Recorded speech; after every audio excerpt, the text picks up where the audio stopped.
अवतारों के अवतार महाअवतार बाबा के बारे में कहा जाता है कि उन्होंने आदि शंकराचार्य को क्रिया योग की शिक्षा दी थी और बाद में उन्होंने संत कबीर को भी दीक्षा दी थी।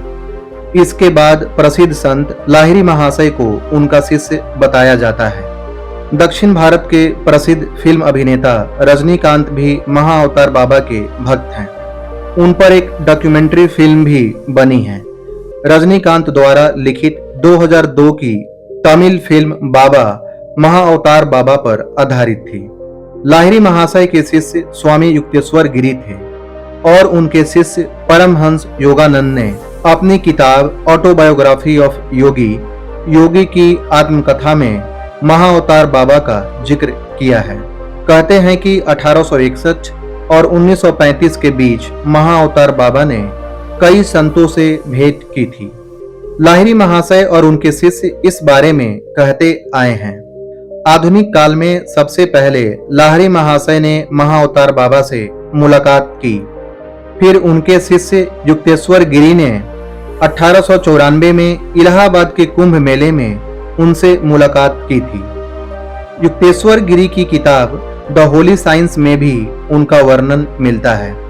उनको 1861 से 1935 के दौरान कई लोगों के द्वारा देखे जाने के सबूत हैं। जिन लोगों ने भी उन्हें देखा है, हमेशा उन्होंने उनकी उम्र 25 से 30 साल की ही बताई है। योगानंद जब उनसे मिले थे तो वे सिर्फ 19 साल के नजर आ रहे थे। योगानंद ने किसी चित्रकार की मदद से उन्होंने महाअवतार बाबा का चित्र भी बनवाया था। वही चित्र सभी जगह प्रचलित है।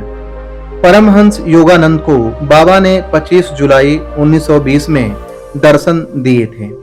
इसीलिए इस तिथि को प्रति वर्ष बाबा जी के स्मृति दिवस के रूप में मनाया जाता है।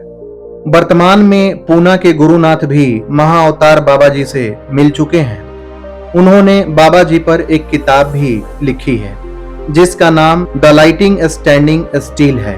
दक्षिण भारत के श्री एम भी महाअवतार बाबा जी से कई बार मिल चुके हैं। सन 1954 में बद्रीनाथ स्थित अपने आश्रम में 6 महीने की अवधि में बाबा जी ने अपने एक महान भक्त S.A.A. रमैया को संपूर्ण 144 क्रियाओं की दीक्षा दी थी। लाहिरी महाशय ने अपनी डायरी में लिखा है कि महाअवतार बाबा जी भगवान कृष्ण थे। योगानंद भी अक्सर जोर से बाबा जी कृष्ण कहकर प्रार्थना किया करते थे। परमहंस योगानंद के 2 शिष्यों ने लिखा कि उन्होंने भी कहा कि महाअवतार बाबा जी पूर्व जीवन काल में कृष्ण थे। महाअवतार बाबा की एक गुफा भी है। महाअवतार बाबा की गुफा आज भी उत्तराखंड के अल्मोड़ा जिले में कुकुछीना से 13 किलोमीटर दूर दूनागिरी में स्थित है। कुकुछीना के निकट पांडुखोली में स्थित महाअवतार बाबा की पवित्र गुफा तमाम संतों और महापुरुषों की ध्यान स्थली रही है। ये माना जाता है कि महाअवतार बाबा जी शिवालिक की इन पहाड़ियों में रहते हैं और बहुत से योगियों को उन्होंने यहीं दर्शन भी दिए हैं। परमहंस योगानंद ने बाबा से जुड़ी 2 घटनाओं का अपनी किताब में जिक्र किया है। योगानंद ने लिखा है कि बाबा जी एक बार रात में अपने शिष्यों के साथ धूने के पास बैठे थे। धूने में से एक जलती हुई लकड़ी को उठाकर बाबा जी ने एक शिष्य के कंधे पर दे मारी, जिसका शिष्यों ने विरोध किया। तब बाबा ने बताया कि ऐसा करके मैंने आज होने वाली तुम्हारी मृत्यु को टाल दिया है।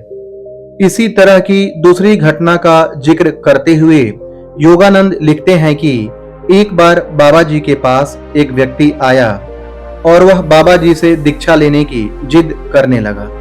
बाबा जी ने जब मना कर दिया तो उसने पहाड़ी से कूद जाने की धमकी दी। बाबा ने कहा कि जाओ, कूद जाओ, और वह व्यक्ति तुरंत ही कूद गया। यह दृश्य देख वहां मौजूद लोग सकते में आ गए। तब बाबा जी ने कहा कि पहाड़ी से नीचे जाओ और उसका शव लेकर आओ। शिष्य पहाड़ी के नीचे गए और शव लेकर आए। शव छत विछत हो चुका था। बाबा जी ने शव के ऊपर जैसे ही हाथ रखा, वह धीरे धीरे करके ठीक होने लगा और जिंदा हो गया। तब बाबा ने कहा कि यह तुम्हारी अंतिम परीक्षा थी, आज से तुम भी मेरी टोली में शामिल हुए।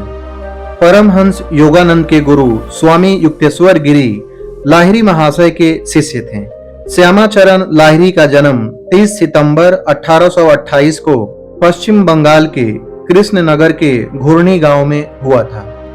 योग में पारंगत पिता गौर मोहन लाहिरी जमींदार थे। मां मुक्तेश्वरी शिव भक्त थीं। काशी में उनकी शिक्षा हुई। विवाह के बाद नौकरी की। 23 साल की उम्र में इन्होंने सेना की इंजीनियरिंग शाखा के पब्लिक वर्क्स विभाग में गाजीपुर में क्लर्क की नौकरी कर ली। 23 नवंबर 1868 को इनका तबादला हेड क्लर्क के पद पर रानीखेत के लिए हो गया। प्राकृतिक छटा से भरपूर पर्वतीय क्षेत्र उनके लिए वरदान साबित हुआ। एक दिन श्यामाचरण निर्जन पहाड़ी रास्ते से गुजर रहे थे, तभी अचानक किसी ने उनका नाम लेकर पुकारा। श्यामाचरण ने देखा कि एक सन्यासी पहाड़ी पर खड़े थे। वे नीचे की ओर आए और कहा, डरो नहीं, मैंने ही तुम्हारे अधिकारी के मन में गुप्त रूप से तुम्हें रानीखेत तबादले का विचार डाला था। उसी रात श्यामाचरण को द्रोणागिरी की पहाड़ी पर स्थित एक गुफा में बुलाकर दीक्षा दी। दीक्षा देने वाला कोई और नहीं, कई जन्मों से श्यामाचरण के गुरु महाअवतार बाबा जी थे। श्यामाचरण लाहिरी ने 1864 में काशी के गरुड़ेश्वर में मकान खरीद लिया। फिर यही स्थान क्रिया योगियों की तीर्थ स्थली बन गई। योगानंद को पश्चिम में योग के प्रचार प्रसार के लिए उन्होंने ही चुना। कहते हैं कि शिरडी साईं बाबा के गुरु भी लाहिरी बाबा थे। लाहिरी बाबा से संबंधित पुस्तक पुराण पुरुष योगीराज श्यामाचरण लाहिरी में इसका उल्लेख मिलता है। इस पुस्तक को लाहिरी जी के सुपौत्र सत्यचरण लाहिरी ने अपने दादाजी की हस्तलिखित डायरियों के आधार पर डॉक्टर अशोक कुमार चट्टोपाध्याय से बांग्ला भाषा में लिखवाया था। बांग्ला से मूल अनुवाद छविनाथ मिश्र ने किया था।